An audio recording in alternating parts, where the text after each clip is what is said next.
A day in my life as a normal person. The joke lang. A day in my life as a cute girl. Ay! Good morning. So, kakagising ko lang. Nagising yata ako sa lindol kanina. O may zoomies yung pusa ko. Di ko alam kung sa lindol eh. Pero maalog yung bed kanina eh. Feeling ko sa lindol. Sabi, lindol ba? Tapos nag-check ako ng phone ko. Ay, walang nag-post. Tapos maya may nag-post na pala. So, lindol. Sa lindol ako nagising. Nagising din ako sa realidad ng buhay. Charing. Ganun pa rin naman yung gagawin ko. Gising ako. Prepare akong pagkain ko. Prepare ako ng kape ko. Tapos mag-gym. But, I love slow mornings as well. Yung hindi ka nagmamadali sa mga bagay-bagay. Kasi, once na binigay na ng Lord yung right time for you, wala ka ng oras para chill-chill lang dyan sa umaga. So, wake up early para mag-prepare sa work.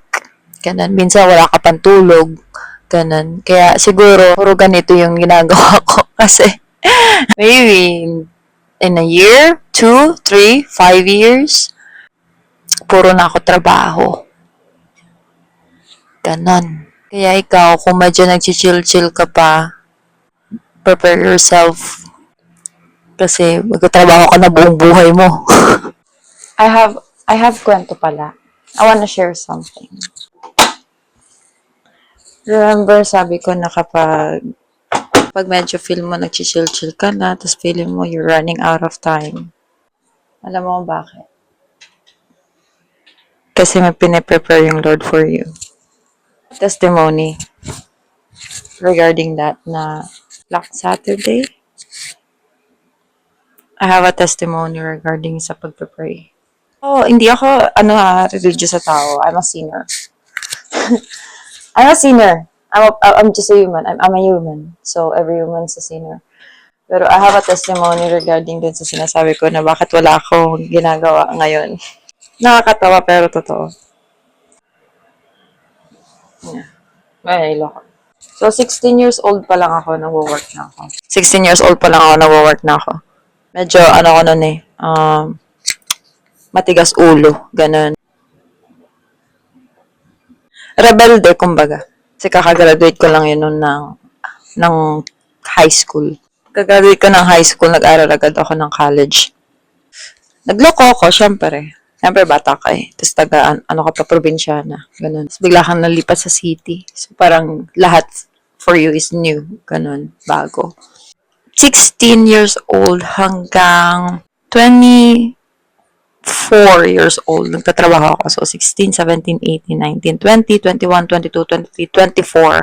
8 years akong nagtatrabaho at nag-aaral. Siguro, nakasampung trabaho na yata ako iba-iba. Or on hospitality industry. Ganun, mga hotels, ganyan, mga restaurants, sa mall, ganun, fast food, ganyan. Basta ang dami ko na experience sa trabaho. Tapos nag-pandemic, parang, ang dami ng problema dumating, ganyan. Ang dami ng challenges, struggles, ganyan. Din yung peak of struggle ng buhay, ganun. Tapos nag-iwalay kami ng ex ko nun. Tapos, sobrang pagod na ako magtrabaho. I don't have time na mag-party, travel, pero it's not enough as well. Pang gala mo, pang pasyal, ganyan. Kasi, ikaw yung natatrabaho para sa sarili mo kasi you're not asking na from your parents, ganyan. Hindi ka nila binibigyan kasi ilang taon ka na matanda ka na. Tapos graduate ka na ng college, ganyan. Lagi ako nagdadasal kay Lord nun. Sabi ko, Lord, pagod na ako, ayoko na magtrabaho. Sabi ko, pwede ba magpahinga mo na ako kahit 2 years lang, ganyan. Lagi na lang ako nagpo-provide. Pagod na ako. Ako na lagi nagpo-provide sa sarili ko. Lord, gusto ko na magpahinga. Ayoko na muna magtrabaho. Ilang taon na ako nagtatrabaho. 8 years na akong nagtatrabaho. Ganun ako kay Lord. And then, ngayon, wala akong trabaho. Ganun kalupit ang Lord. Ganun kalupit si Lord. Pero, gabi-gabi yata ako umiiyak na Lord, ayoko na magtrabaho, gusto ko na magpahinga. Pagpahingayin nyo naman po ako, 8 years na ako nagtatrabaho, ako na lang lagi trabaho para sa sarili ko. Ayoko bang hingi sa parents kasi nga marami rin silang gasto. Sabi ko, hindi na ako manghingi sa kanila. Pero pagod na din ako, Lord. I need help, ganyan. Gabi-gabi ako umiiyak nun. Kasi pagod ako sa trabaho. Kaya gigising ako ng 4 a.m. Papasok sa trabaho. Tapos antok na antok ka sa trabaho. Parang gustong-gusto mo lang matulog ng matulog. Para kang uhaw sa tulog. Ganun. Parang, Lord, gusto ko naman na matulog, Lord. Bigyan mo naman ako ng mga mahabang tulog. Lord, gusto ko rin naman pong lumabas kasama yung mga kaibigan ko. Gusto ko rin naman pong mag-enjoy. Yung single na ako. Pwede bang enjoyin ko naman muna to, Lord? Ayoko naman trabaho. Ganyan. Tapos binigay ng Lord. Pagod ka na? Sabi ng Lord, pagod ka na? O sige, ito. Nung gabi-gabi na ako umiiyak, Lord, ayoko na talaga. Parang, talaga, gusto ko na magpahinga.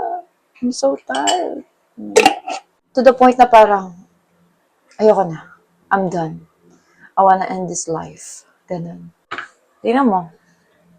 3, 4, 5. 3 years ako walang trabaho.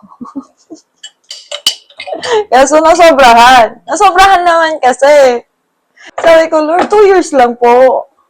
Pero binigay 3 years. Kaya I've realized lately na parang, kaya siguro pinapahaba ng ganito kasi nga, may pinaprepare para sa akin.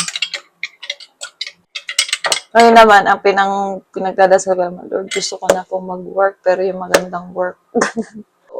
Gusto ko na pong mag-work, pero yung work po ng skills ko. Yung mga ganun. Be specific. Feeling ko, dapat nag-pray ka, be specific. Ganun. Yun na naman ang testimony ko, kaya hindi. Pray lang. Prayer is the most powerful thing. Lagi ka lang mag-pray and be specific about it. I hope you have a good day. I hope you have a great day or a great night, wherever you are. Wherever you are out there, be safe and love ya. Ito pala yung kape ko. Ta-da! Iced coffee, baby. See that?